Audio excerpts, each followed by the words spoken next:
welcome to another edition of the Animal Shopping Club Network. I am your co-host, Jay Rodriguez, and I'm here with my friend, Craig Angard, who is going to tell us a little bit about his precious birds right behind us. We have Chewy and we have Obi.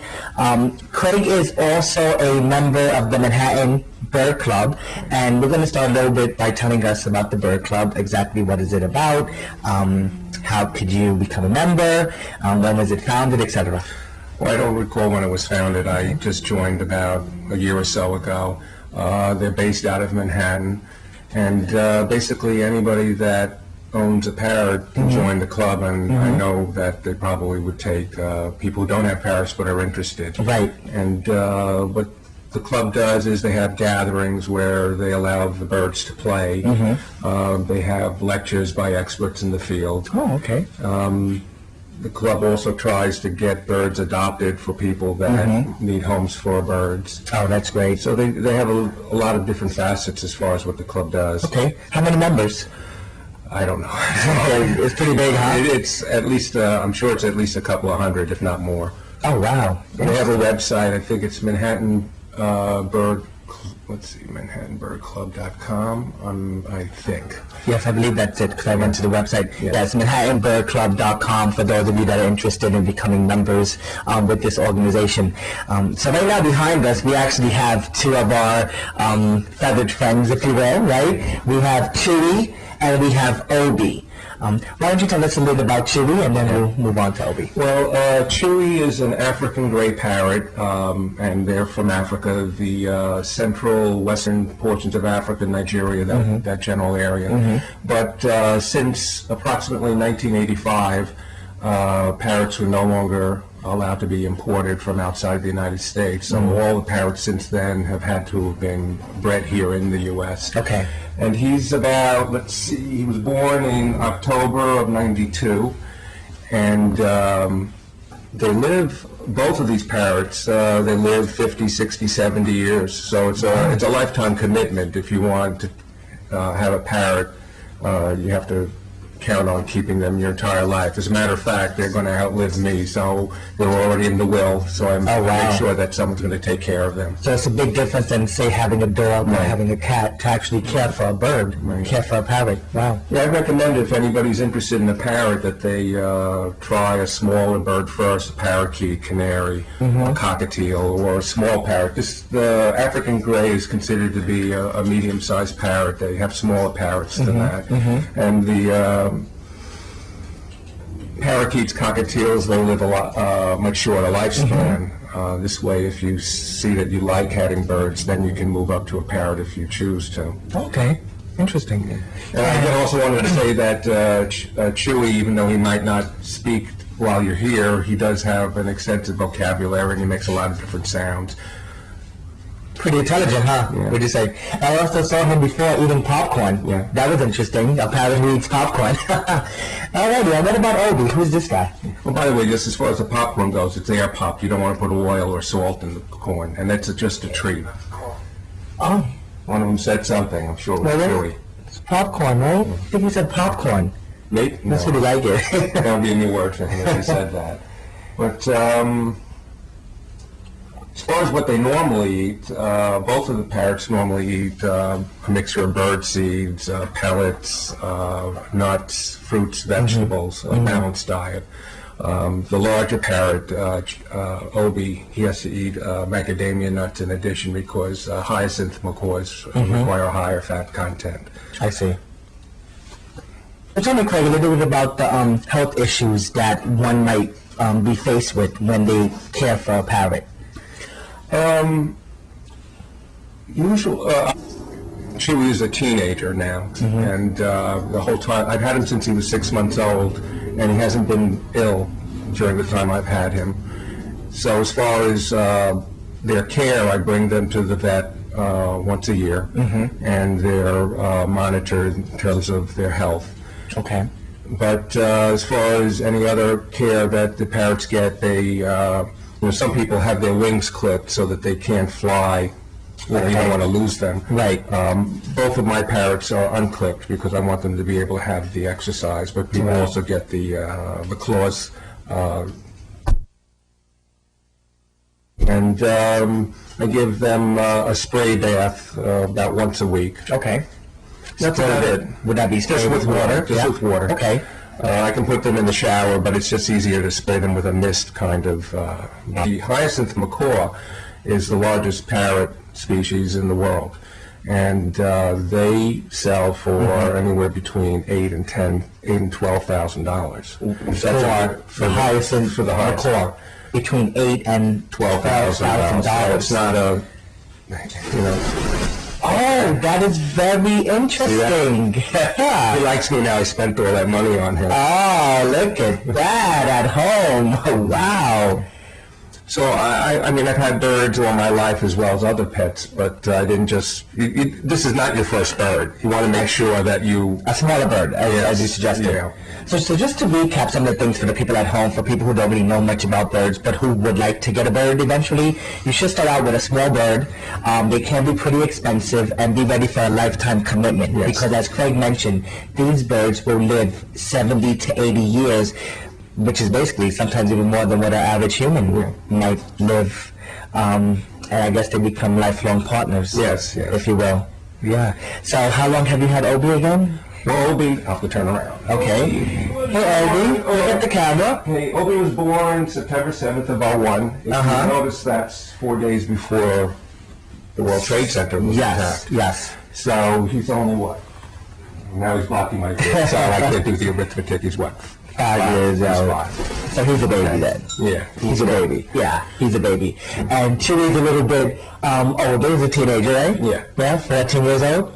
Okay, 14 years old. Hey, now, Obi I'm going to eventually breed, but he's not old enough to breed yet. Okay. Because these birds are endangered, and the way their population has been increasing, but it's by captive breeding, habitat restoration where they live. The hyacinth macaws live in the Brazil area of South America. Okay. And there's been a lot of work done there to preserve the hyacinths in the wild. Educating the locals, trying to encourage ecotourism so that the people in the area can make money by preserving the birds. the species. Right, as opposed to... And also, they continue to increase the penalties for poaching. So it's a matter of law enforcement, habitat restoration, and just general education to increase the population. I see. So the reason I want to breed Obi when he becomes old enough is because you want to increase the population. Definitely. And how would you breed a bird like this? Well, you can't just with the hyacinth macaws. They have to have a bond with the other bird. They can't you can't just put them together. So it's and not breed. just wham bam. No, it could take a couple of years before they bond. I see. So it could be years before they actually have.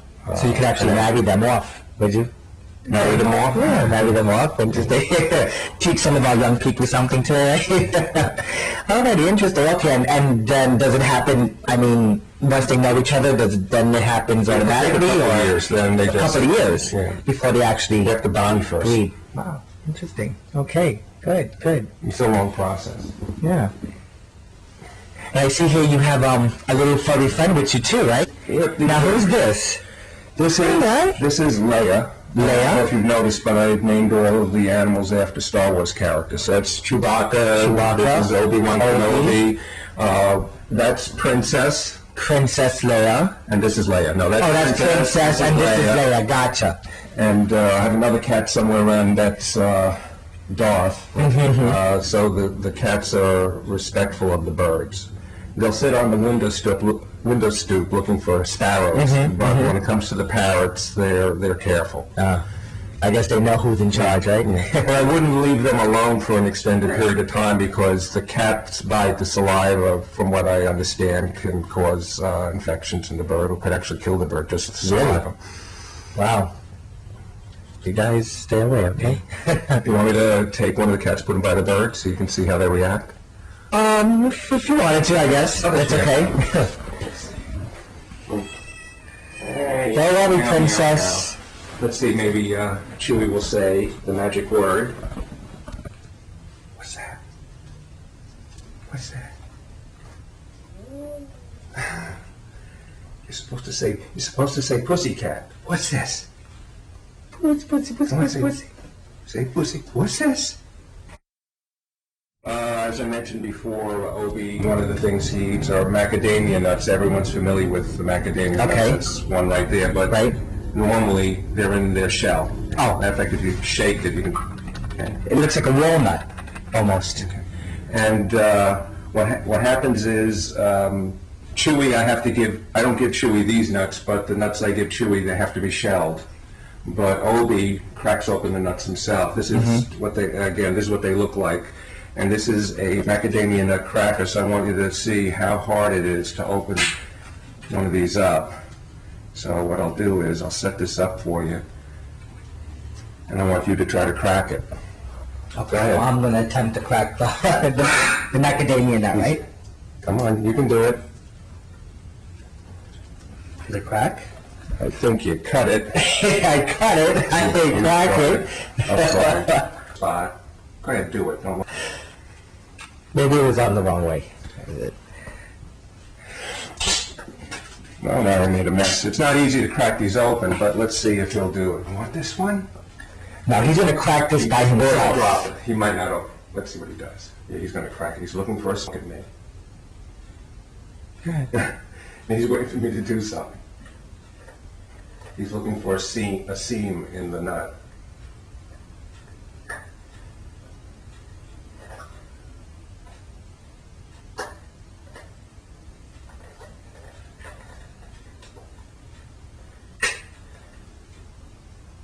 He cracked it, right? Did he? I heard it. I heard it. Cracked open. He's watching us. Yes, to see what we're going to do. It's interesting to see how the parrots have their own personality. They have their own persona, personality, style. See, he's looking for the grain, so he can crack it open. There he goes. Woo-hoo. There you go. And there's round of applause. Yes, probably. Yeah, but now he just threw the nut down. They'll do that. And he could give this one to... He'll just open it. To Chewy, right? He'll just... Chewy doesn't like it. Chewy doesn't like the macadamia. See, he dropped it again. As you can see, birds are sloppy eaters. A lot of the food that they grab, they don't even eat. They just play with it, they drop it, and it ends up that all the animals on the ground eat the leftovers. Well, at least they're not going away. Yeah. Come on. Let me see if I can get him. Come on. There he goes. Oh, that's amazing. Now his length, the hyacinths are about 36 inches from the top of their head to the bottom of their tail, and the wingspan is about 4 or 5 feet. And something else that our club does is they have what's called a fly day. And we go to a facility where we have a large room and we let them fly around so they get some exercise. Yeah. Now, where is the bird? Now, where do you have these, when you meet? Do you meet at a community center? Is it someone's apartment? We meet at a church. At a church, okay. We meet at the church when we have the fly day. Okay. We have other facilities, library, when we have lectures. It depends on what it is. What it is. And how would you transport a bird like this? How would you carry a bird like this? I use dog or cat carriers. Okay, so you use just a regular dog or cat carrier to actually carry the bird back and forth. So I guess here is where they hang out. This is where they chill, if you will. They have their food, right? I see Chewy has some popcorn in there. Yeah. This is their play stand. Okay, play stand. Okay. At night, we put them in for the night. They stay in cages downstairs. Okay, and that is where they sleep. Right. Okay. Or if I'm not around, they'll stay there. You put them there, yeah. Around, I let them out. Okay. Good. So why don't we take a look at that? Okay. Great. What, the cages? Yeah. Okay. All right. Come on. There you go. You gonna speak? So we have one that Obi flies to you, and Chewy just basically, Chewy flies to you and hangs upside down. By the way, as you can see, they have a very loud voice. So if you have neighbors that will be bothered, then you should consider that also when you're getting a bird like this, because they can be very noisy. He doesn't like to hang upside down. Hey. but he'll swing. Ooh. Or you can hold him like that. Hey, baby. I have a question for you, Craig. Are there any clothes that they wear? Any apparel, bird apparel? Yeah, some people like to dress their birds up in little costumes. Do you have any? No. No, you don't? I don't do that. Okay. Parrot owners are a little eccentric. I guess anybody that likes their pets or loves their pets can get really involved with that kind of thing. I don't dress them up, but I'm a little eccentric myself. I actually got my first tattoo 6 months ago, and it's of this bird, and he's on my back. I don't know if you want to see that. Do you want to see that? The parrot on the back? Yeah, we can take a look at it. Why not? So, I mean, but I know I'm eccentric. I guess we're a little bit eccentric. Nice. Wow. Yeah. You like it too? Yeah. He knows it's him and he kisses it. I don't know. He licks it. He just licked it, right? He'll kiss. One of my friends who I'm actually going to leave the birds to, if I pass away, taught him how to kiss. Let's see if he can kiss. Come on. See the tongue come out? Mm-hmm. Sure did. Now, the other thing about the hyacinth macaws, their bite is quite extreme. They could literally bite your fingers off. But even considering that, hyacinth macaw has been nicknamed the gentle giant because their personalities are gentle. So you can see he's very calm, he's very friendly, but if they want to bite you good, they can. Now, you also said that they are the biggest birds? This is the largest parrot. The largest parrot in the world. Parrot. Right here, we bring you today the largest parrot in the world, straight from the Animal Shopping Club Network, along with He's not the largest Craig. one, but the species in general. Largest species. Yes, right, baby. Can I touch him? Sure. You want him to hold him, or do you want him? Maybe I could, but he's You want me not to hold the gonna. microphone and But he's not gonna chew me, bite you? right? Well, You sure? I don't think so. I think you'll be all right. Yeah. I hope he likes me. If he didn't, the feathers would fluff up. I will fluff up. I see. Yeah, so kinda he's calm. Kind of like the way a cat with the Right. Cats get upset. Now, this is the first time in my entire life, ladies and gentlemen, that I'm actually doing this. Now, the claws. Now, I could imagine that the claws are probably they could tear your skin up. Well, the claws, you keep them filed down, but what I think you're talking about is the birds of prey have what they call them talons. Like the eagles, the hawks, and the owls are all birds of prey. And when they grab you, they can inflict a lot of damage because that's how they catch their prey. As a matter of fact, if you've noticed whenever you've seen those shows where they have birds of prey, that the handler is wearing like a leather glove. Because just holding them, the nails could go right through their skin. But the parrots, that's not a problem. They really don't use these as weapons. That's the weapon that he just used, the beak. And that really is a big beak there. Yeah. And as you saw at home, you could actually use that he cracked the macadamia nut, the shell, which was very hard. Yeah, you can see it wasn't easy to crack. But you can see he's pretty good with people. So you can see if he wanted to, he could bite me, but he's not. He thinks it's play. Yeah. But he's a baby still, right? He's 5 years old. So that's all he wants to do is play all day. Probably play, eat, and sleep. That's the other thing you have to consider with parrots. They really need a lot of. Yeah, he weighs about He's not light bird. He weighs about 2.5 pounds. Now, Craig. Here you go. He weighs about 2.5 pounds, and Chewy weighs about a pound. But what I was going to say is they need a lot of companionship. They can become psychologically damaged if you don't give the proper attention. Interesting. And you can see that if they start plucking their feathers. Some birds will pluck all their feathers out, and then they could even get into self-mutilation. And a lot of times that has to do with lack of interaction with their owner. Really?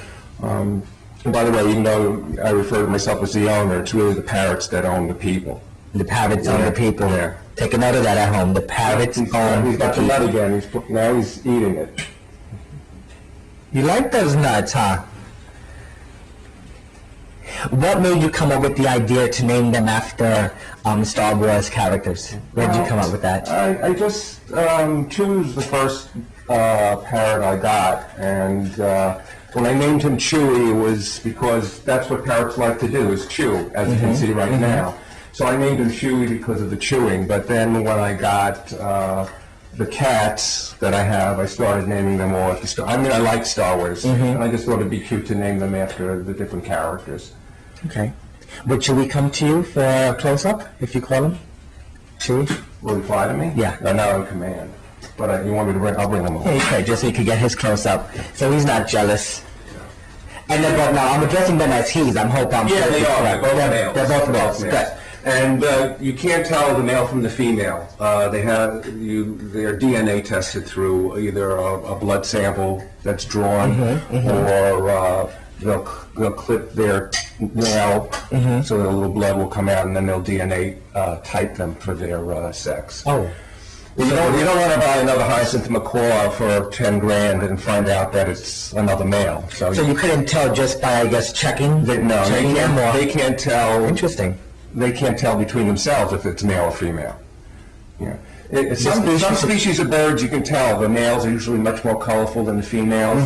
But with these parrots, they look the same. The males and the females look the same. Maybe the females will be a little bit smaller. Right. You can't really rely on that. But he allowed me to... Yeah. Now his males haven't been cut, so you can see they're like little needles. Oh yeah, and they really are like little needles. He's great. Now, would he get any bigger than this? Or this is it. This is it. This is it. Okay. You can see he's a little bit smaller than a pigeon. But their brain's much larger than pigeons. As a matter of fact, there's been testing done. Maybe you've heard Alex, the African gray. They call him the Alex study. Yes, that's right, Alex. Yeah. Yeah. There's Dr. Irene Pepperbird. She's been studying Alex for 10, 12 years, and she's determined that the African grays are like between 3 to 5 years old, in comparing them with a human child. Oh. So they're very intelligent, right? Not yet, anyway. All right, so why don't we go downstairs and take a look at where they dwell. Relax, get some good shut-eye. I don't want them to pick up anything bad on the radio.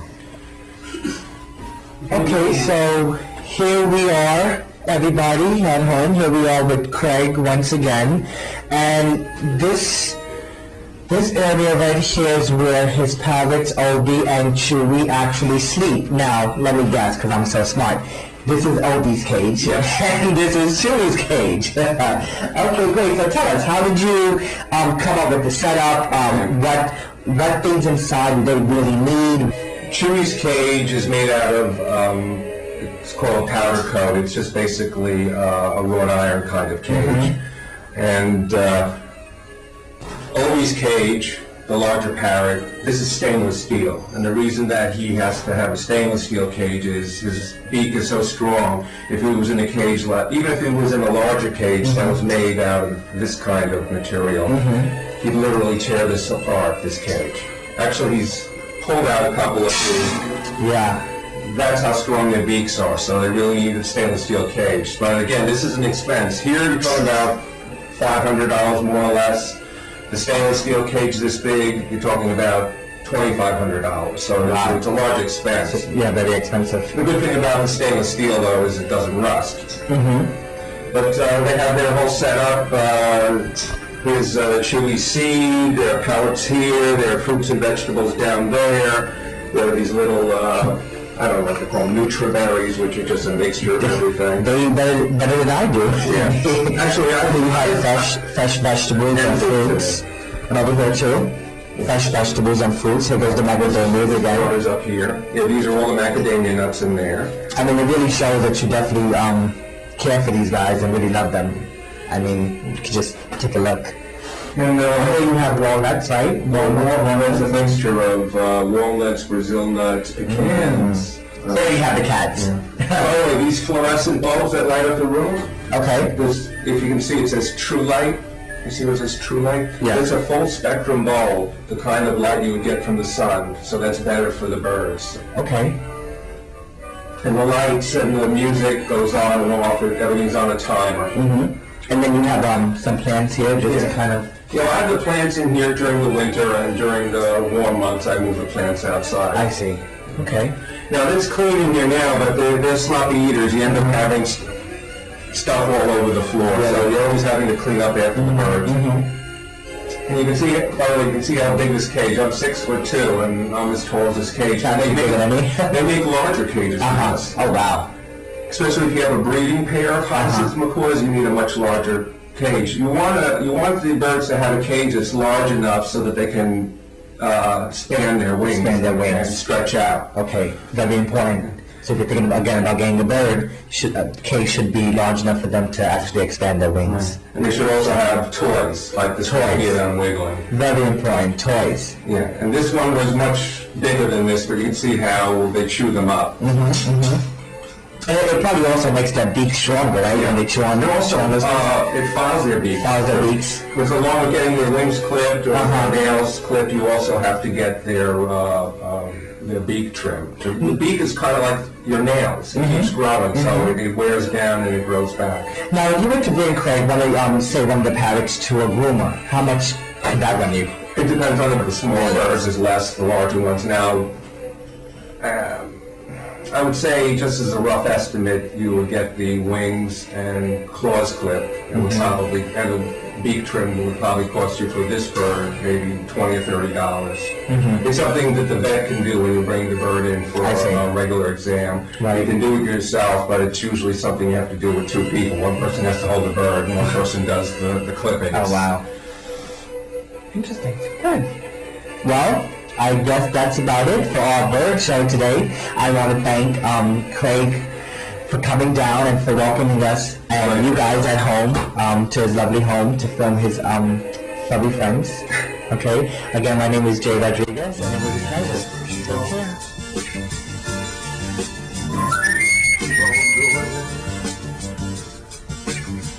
Right on.